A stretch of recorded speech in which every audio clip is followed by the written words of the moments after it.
نصلي ونسلم على رسوله الكريم وعلى آله وأصحابه الطيبين الطاهرين ومن تبعهم بإحسان إلى يوم الدين. أما بعد، فأعوذ بالله من الشيطان الرجيم. بسم الله الرحمن الرحيم. فلما جاءهم موسى بآياتنا بينات، جب ان کے پاس حضرت موسیٰ ہمارے کھلے دلائل لے کر پہنچے، کھلی نشانیاں لے کر پہنچے، قالوا ما هذا الا سحر مفترى، تو وہ کہنے لگے کہ یہ تو ایک من گھڑت جادو ہے، وما سمعنا بهذا في آبائنا الاولین، اور اس قسم کی بات ہم نے اپنے پہلے آباء و اجداد میں نہیں سنی۔ وقال موسیٰ ربی اعلم بمن جاء بالہدى من عنده، حضرت موسیٰ علیہ السلام نے فرمایا کہ میرا پروردگار خوب جانتا ہے اس شخص کو جو اس کے پاس سے ہدایت لے کر آیا، ومن تکون له عاقبۃ الدار، اور اس شخص کو بھی جس کے لیے آخرت کا انجام ہوگا، انہ لا یفلح الظالمون، یقیناً ظلم کرنے والے لوگ فلاح نہیں پاتے۔ حضرت موسیٰ علیہ السلام اللہ رب العزت کے حکم اور اللہ رب العزت کی ہدایات کے مطابق کوہ طور سے پھر آگے سفر کرتے ہوئے مصر پہنچے، اور یہاں اپنے بھائی حضرت ہارون علیہ السلام کو ساتھ لیا، جو استقبال کے لیے پہلے ہی مصر سے باہر موجود تھے، ان کو ساتھ لیا اور فرعون کے محل پہنچے، اور وہاں فرعون سے حضرت موسیٰ علیہ السلام کی طویل گفتگو ہوئی، جس کا تذکرہ پارہ نمبر 19 سورہ شعراء کے رکوع نمبر 2 میں ہے۔ وہاں فرعون نے حضرت موسیٰ علیہ السلام پر احسان بھی جتلایا کہ میں نے اپنے محل کے اندر تمہاری پرورش کی اور تم نے عمر کا ایک بڑا حصہ ہمارے درمیان گزارا، اور اب تم مجھے جھوٹا کہتے ہو، اپنے آپ کو سچا کہتے ہو۔ اسی طرح دبے الفاظ کے اندر اس نے قبطی کے قتل کی طرف بھی اشارہ کیا کہ ہم نے تمہیں پالا اور تم ہمارے ہی آدمی کو مار کر یہاں سے چلے گئے، اور اب میرے سامنے کھڑے ہو اور کہتے ہو کہ تم خدا کے پیغمبر اور رسول ہو، اور میرا دین اور مذہب جو ہے وہ جھوٹا ہے، غلط ہے، مجھے یہ کہہ رہے ہو۔ غرض اس نے اس قسم کی باتیں کی، لیکن حضرت موسیٰ علیہ السلام نے اس کی تمام باتوں کا صاف ستھرا اور تسلی بخش جواب دیا، جس کے بعد جو ہے وہ اس سے کوئی بات بن نہیں پائی۔ تو پھر اہل باطل کا جیسے وتیرہ ہے کہ حق کے مقابلے میں جب ان کے پاس دلائل نہیں ہوتے، باطل کے پاس ویسے بھی دلائل نہیں ہوتے بلکہ ڈھکوسلے ہوتے ہیں جن پر وہ اپنی باتوں کو اور نظریات کو قائم کر لیتے ہیں، جب وہ ڈھکوسلے بھی بیان کرنے کے نہیں رہتے تو پھر اہل باطل یا تو شور شرابہ کرتے ہیں تاکہ حق کی آواز کو دبایا جا سکے، جیسا کہ قریش مکہ نے نبی کریم صلی اللہ علیہ وسلم کے بارے میں یہ طے کیا تھا کہ جب آپ کسی سے بات کرنے لگیں یا مجمع میں قرآن سنانے لگیں تو پھر شور کیا کرو۔ وقال الذین کفروا لا تسمعوا لهذا القرآن، وہ کافر لوگ کہنے لگے یہ قرآن مت سنا کرو، والغوا فیہ، قرآن پڑھا جائے تو شور مچایا کرو، لعلکم تغلبون، تاکہ تم اس صورتحال کے ساتھ غالب آ سکو۔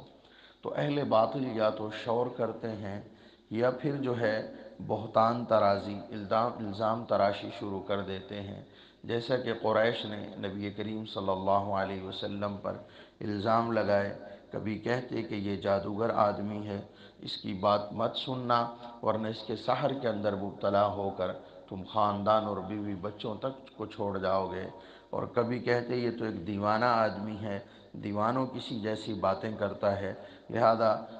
اس کی بات کو سنجیدہ مت لینا بلکہ اس کے لیے فکر مند رہنا کہ اس کے دیوانے پن کا علاج ہو سکے۔ تو یہ پروپگنڈا، یہ بہتان ترازی یہ شروع کر دیتے ہیں۔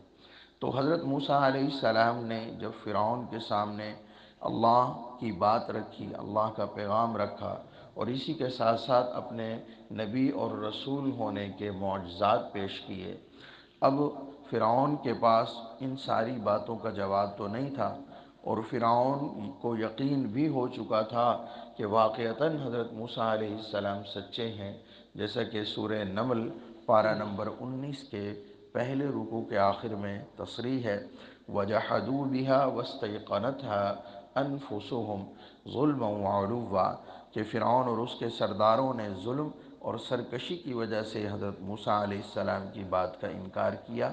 ورنہ حقیقت حال یہ تھی وَاسْتَيْقَنَتْهَا أَنفُسُهُمْ، ان کے دل یقین کر چکے تھے کہ حضرت موسیٰ علیہ السلام اور حضرت ہارون علیہ السلام کی بات بالکل صحیح ہے، اور اس میں کوئی غلط بیانی یا کسی قسم کی مبالغہ آرائی نہیں ہے، لیکن تکبر اور سرکشی کی وجہ سے انہوں نے انکار کر دیا، اور صرف انکار نہیں کیا بلکہ بہتان درازی شروع کی، کہنے لگے فَلَمَّا جَاءَهُم مُوسَىٰ بِآيَاتِنَا بَيِّنَاتٍ، کہ جب ہم حضرت موسیٰ علیہ السلام ہماری کھلی نشانیاں جو ان کی نبوت پر اور صداقت پر دلالت کر رہی تھی لے کر فرعون اور اس کے سرداروں کے پاس پہنچے، تو انہوں نے جواباً آگے یہ بات کہی ان ھذا ما ھذا الا سحر، کہ موسیٰ نے جو بات کہی ہے اور جو معجزے کے نام سے پیش کیا ہے یہ سارا جادو ہے، کہ جادو کے کرتب کے ذریعے یہ اپنی لاٹھی کو سانپ بنا دیتا ہے، اژدہا بنا دیتا ہے، پھر جادو ہی کے ذریعے اسے واپس لاٹھی میں تبدیل کر لیتا ہے، جادو کے ذریعے اپنا دایاں ہاتھ روشن کر لیتا ہے، اور پھر جادو ہی کے ذریعے اس کو دوبارہ پہلی حالت پر پلٹ کر لے آتا ہے، تو یہ تو جادوگر ہے مفترا۔ اور یہ جو بات کہہ رہے ہیں نا کہ یہ اللہ کے پیغمبر اور رسول ہیں، اور یہاں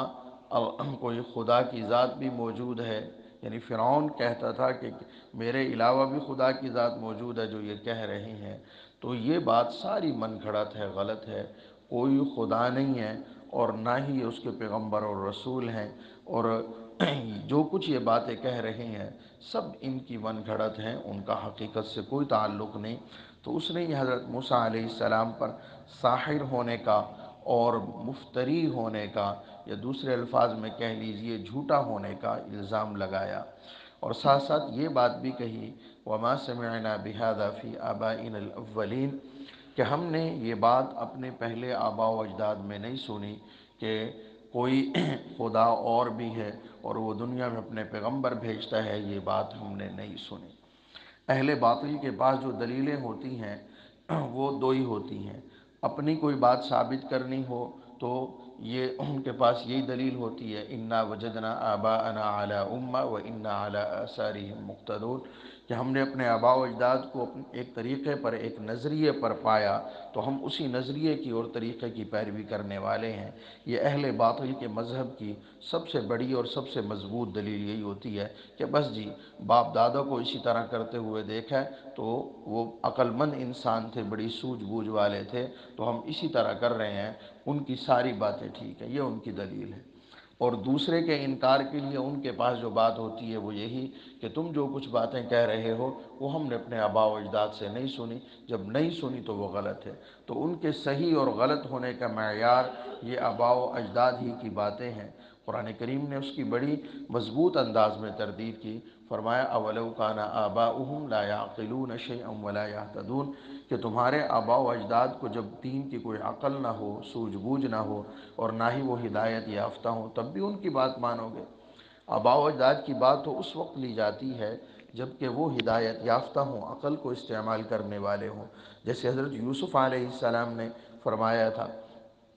وَاتَّبَعْتُ مِلَّةَ آبَائِي إِبْرَاهِيمَ وَإِسْحَاقَ وَيَعْقُوبَ، کہ میں نے اپنے آباء و اجداد کے دین کی پیروی کی۔ کون سے آباء و اجداد؟ ابراہیم، اسحاق اور یعقوب۔ اور دین ان کا کیا تھا؟ مَا كَانَ لَنَا أَن نُشْرِكَ بِاللَّهِ مِن شَيْءٍ، کہ ہم اللہ کے ساتھ کسی کو شریک نہیں ٹھہرا سکتے۔ تو آباء و اجداد جو ہے ہدایت یافتہ ہوں، عقل مند ہوں، تو پھر ضرور ان کی پیروی کرو کہ وہ تمہیں اللہ تک پہنچائیں گے، لیکن اگر وہ خود گمراہ ہوں، بے ہدایت ہوں، اور عقل سے کام لینے والے نہ ہوں، اور گمراہی کی طرف جانے والے ہوں، پھر ان کی پیروی کر کے تم ہدایت تک کیسے جا سکتے ہو؟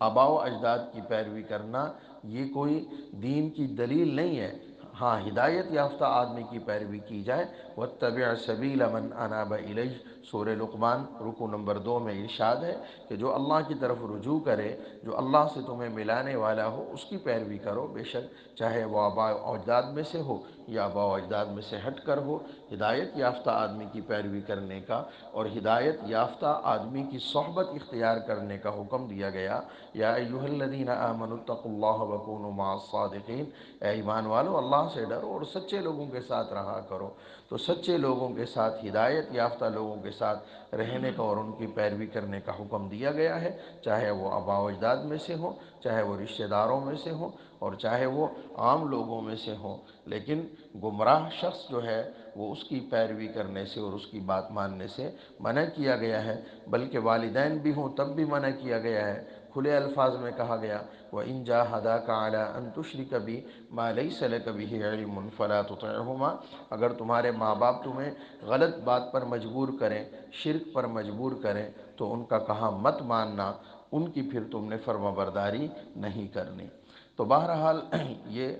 بڑی عجیب بات اس نے کہی کہ ہم نے یہ بات اپنے آباء و اجداد میں نہیں سنی۔ اب چونکہ فرعون نے جو بات کہی اس کا دار و مدار کسی دلیل پر نہیں تھا اور نہ ہی وہ عقل کے مطابق تھی، تو اس لیے حضرت موسیٰ علیہ السلام نے اس کے جواب میں کوئی دلیل پیش نہیں کی، بلکہ معاملہ اللہ کے حوالے کیا اور ارشاد فرمایا وقال موسیٰ ربی اعلم بمن جاء بالہدی من عندی، فرمایا میرا پروردگار خوب جانتا ہے اس کو بھی جو اس کے پاس سے ہدایت لے کر آیا، اور اس کو بھی جس کے لیے آخرت کا بہترین انجام ہوگا، وہ میں ہوں یا تم ہو، یہ اللہ خوب جانتا ہے، اور ہم دونوں کا معاملہ اللہ ہی کے ساتھ ہے، اور اللہ کے سامنے کوئی چیز بھی مخفی اور پوشیدہ نہیں ہے۔